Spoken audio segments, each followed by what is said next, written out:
그냥 감사합니다. 내주는 강한 성이요 큰 할례에서 우리를 구하여 내시리로다. 보름스 위에서 담대하게 외쳤던 이 마틴 루터와 같이 오직 믿음으로 살아가신 우리 성도님들 되시기를 원합니다. 오늘은 종교개혁 기념주일입니다. 1517년 10월 31일 마틴 루터가 종교개혁의 불씨를 당긴 지 505주년이 되었습니다. 종교개혁의 5가지 중요 정신이 있습니다. 솔라 피데, 오직 믿음으로. 솔라 스크립투라, 오직 성경으로. 솔라 그라티아, 오직 은혜로. 솔루스 크리스투스, 오직 예수. 솔리데오 글로리아, 오직 하나님께 영광. 이 5가지 중요 정신에 대한 그 의미와 또 말씀의 의미를 우리가 살펴보았습니다. 이 시간 종교개혁 기념주일 맞이해서 종교개혁의 중요 정신, 또 종교개혁은 무엇인가의 의미를 다시 새겨보는 시간을 갖도록 하겠습니다. 준비된 영상을 보시면서 우리가 맞이해야 될 종교개혁은 무엇인지를 다시 한번 또 의미를 새겨보는 시간 되시기 원합니다.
우리 장로교회를 영어로 프로테스탄트 처치 이렇게 영어로 이렇게 표현합니다. 프로테스탄트라는 뜻은 그 항의자라는 뜻입니다. 가톨릭 교회에서 잘못한 성직 매매 항의하고, 면죄부 판매 잘못되었다 항의하고, 말씀의 왜곡으로 잘못된 가톨릭 교회에 대해서 항의하고 저항하며, 그런 과정에서 태어난 교회가 바로 우리 교단이 속한 프로테스탄트 처치 개혁교회입니다. 우리 영상에서 보신 것처럼 개혁이라는 것이 어떤 분파를 만드는 것도 아니고 무엇을 바꾸고자 하는 것이 아니라 원래의 자리로 회복하는 것입니다. 믿음의 본래 자리를 되찾는 것이 바로 개혁입니다. 우리 종교개혁주의를 맞이해서 다시 복음으로, 다시 성경으로, 우리가 다시 우리의 믿음을 회복하기를 또 다짐하시는 우리 성도님들 되시기를 원합니다. 어제 우리 괴산 지역에 지진이 발생했었습니다. 오전 8시 27분 괴산군 장현면 일대에서 규모 3.5의 지진, 또 4.1의 지진이 차례로 발생을 했습니다. 지진 때문에 갑자기 또 놀라신 분들도 많으셨을 것입니다. 저도 갑자기 재난 문자가 울리고 집이 좀 흔들린다는 느낌이 들고 이래서 놀라기도 했지만 한편으로는 설마 이게 괴산에 지진이 나겠는가, 이런 잘못이겠지, 이런 생각을 먼저 했습니다. 괴산은 지진의 안전한 지역이다, 지진이 발생하지 않을 거다, 이렇게 생각을 했지만 이 괴산 지역도 지진의 안전한 지대는 아니라고 합니다. 충청북도의 지상 관측이 일어난 지 44년 동안에 충청북도에만 42번, 42번이 지진이 발생했던 기록이 있다라고 합니다. 충청북도 북동쪽인 그 태백산 분지에서 남서쪽으로 이어지는 옥천 변성대에 해당하는 그 지역에서는 언제든지 또 지진이 발생할 수도 있다라고 합니다. 유럽에서도 큰 지진이 일어났던 때가 있었습니다. 포르투갈 리스본에서 1755년 11월 11일 토요일 9시 40분에 포르투갈 리스본에서 진도 9 아주 큰 지진이 발생했습니다. 이란 가톨릭에서 만성절이라는 절기로 불리는 축일이어서 많은 사람들이 성당에 나와서 기도를 하는 그 기도 시간이었습니다. 진도 9에 아주 큰 지진이 발생해서 성당들이 많이 무너졌고, 리스본 대성당을 비롯해서 상파울로 대성당이 예배 도중 무너져 버렸습니다. 리스본 지진으로 인해서 사망자가 최소한 3만 명이 넘는 아주 큰 재해가 일어났습니다.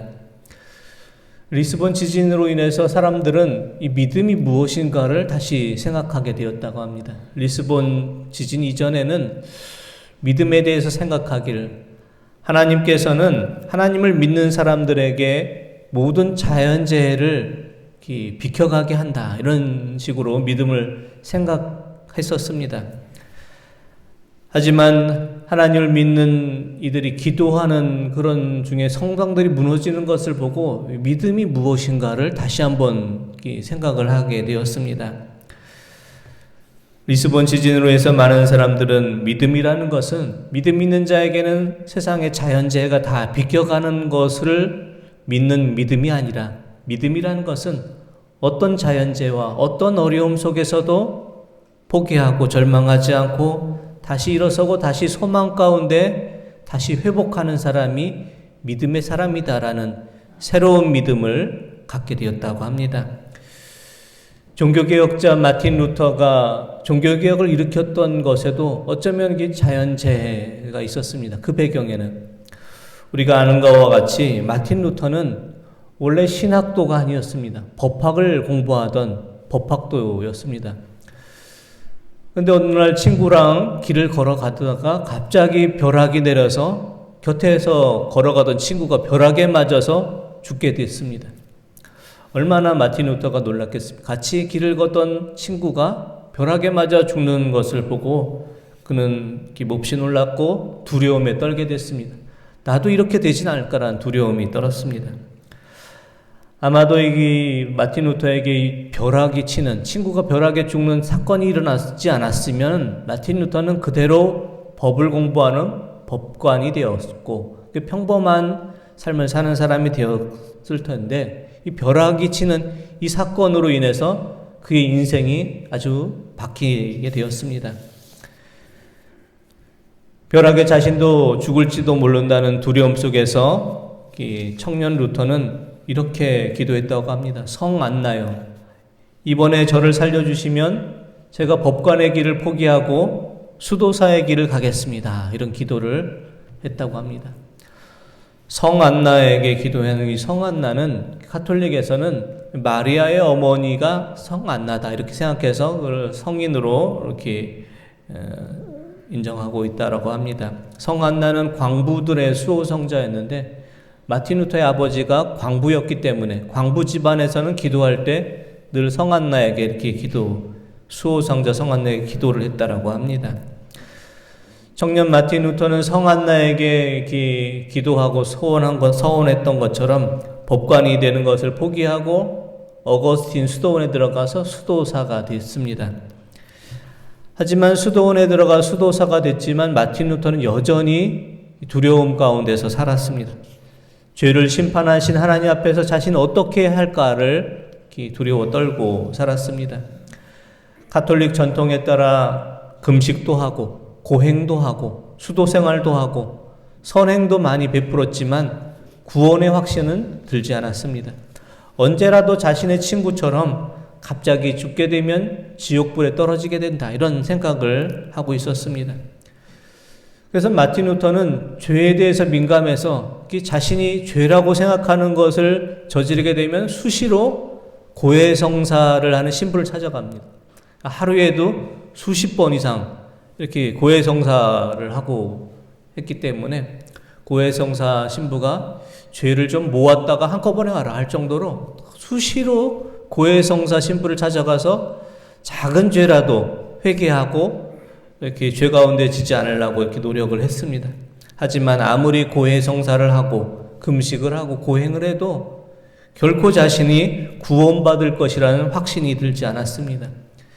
그래서 그는 마지막으로 구원의 확신을 얻기 위해서 로마에 있는 라테라노 성당을 방문합니다.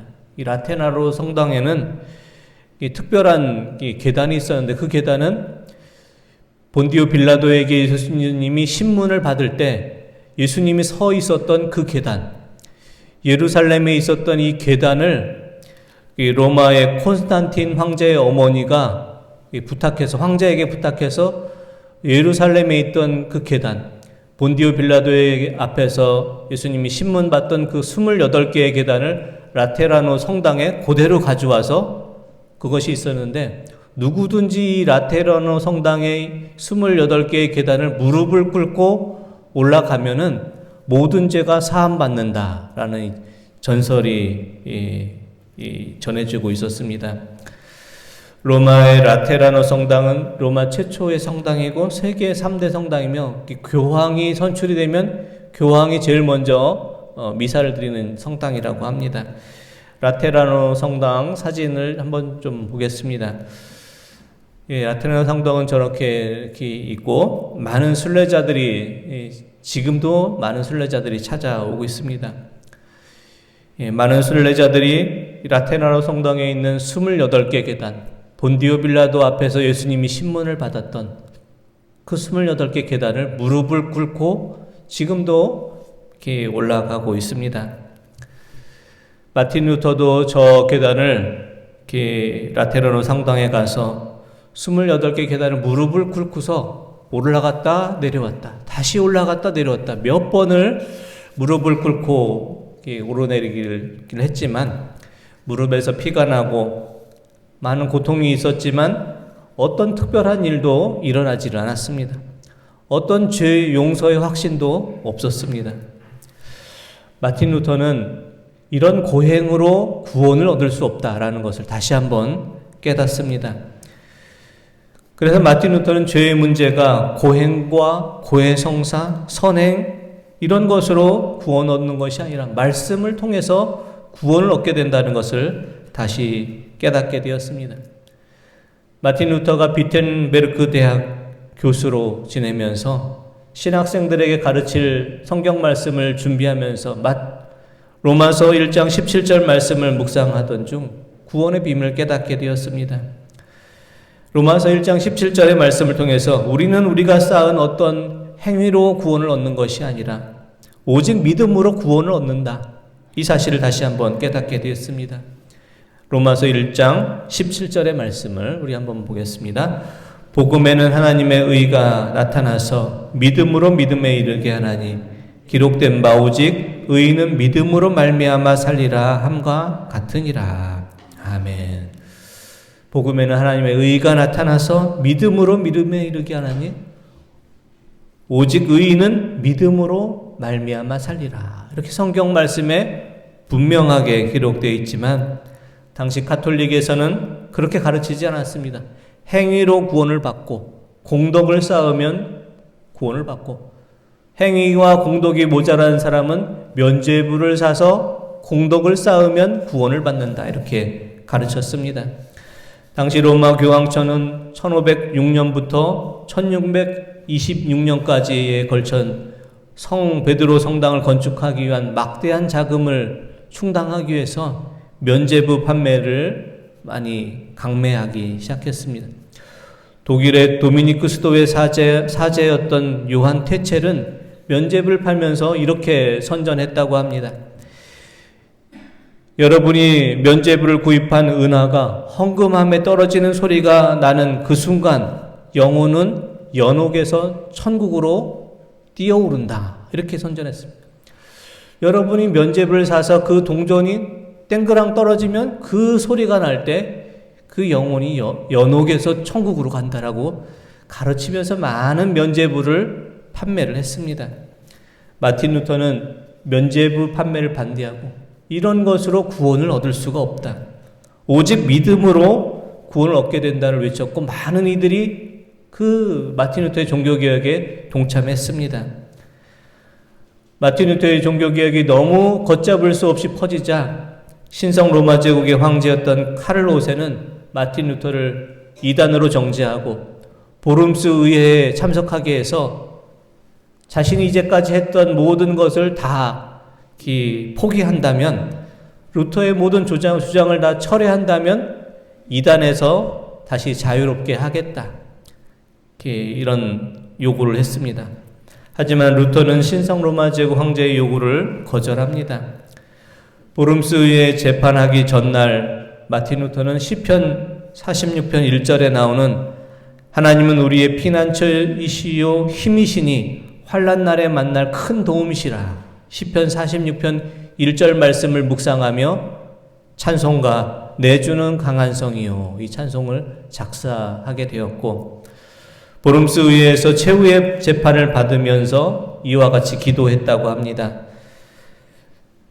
전능하고 영원하신 하나님, 저는 희생양처럼 이 의로운 일을 위해 생명을 바칠 준비가 되어 있습니다. 이 싸움은 당신의 의로운 뜻을 위한 것입니다. 저는 영원히 당신에게서 떠나지 않겠습니다.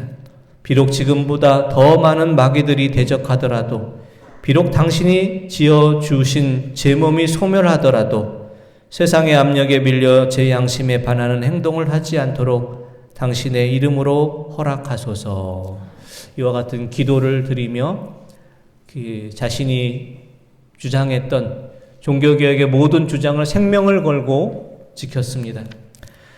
마틴 루터가 용기 있게 종교개혁을 일으킨 후에 프로테스탄트라는 개혁교회가 발생했고, 그 개혁교회의 탄생 이후 그것이 이어져서 오늘 우리 교회까지 그 전통이 이어지고 있습니다. 마틴 루터의 종교개혁은 한 사람 마틴 루터가 일으킨 게 아니라 그 종교개혁에 참여했던 수많은 사람들이 함께 했습니다. 1370년 남보헤미아 루시네크 지방에서 태어나 카톨릭 성직 매매를 강하게 비판하다가 1415년 화형을 당했던 체코의 얀 후스라는 종교개혁자가 있었고요.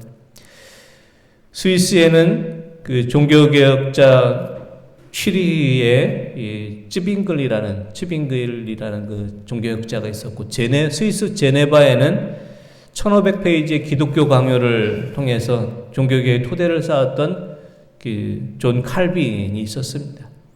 또 존 칼빈의 가르침을 이어서 영국의 스코틀랜드에 가서 종교개혁을 일으켰던 존 녹스가 있었고, 존 녹스의 종교개혁의 전통이 청교도에게 이어져서 그 전통이 유럽에서 미국을 거쳐 오늘 우리에게까지 그 전통은 이어졌습니다. 오직 성경으로, 오직 은혜로, 오직 믿음으로 주장했던 그 종교개혁의 외침은 우리를 통해서 다시 이 땅에서 외쳐져야 될 것입니다. 종교개혁자들은 늘 이렇게 말했다고 합니다. 개혁교회는 항상 개혁되어야 된다. 개혁교회는 그것으로 다 종교개혁을 한 것으로 마친 것이 아니라 계속해서 개혁을 향해서 나아가야 한다, 이렇게 말했습니다. 종교개혁 505주년을 맞이한 우리에게도 이 외침이 또 적용되기를 원합니다. 종교개혁은 우리가 이미 다 505년 전에 마친 것이 아니라 오늘 이 자리에서 계속 이어져야 됩니다.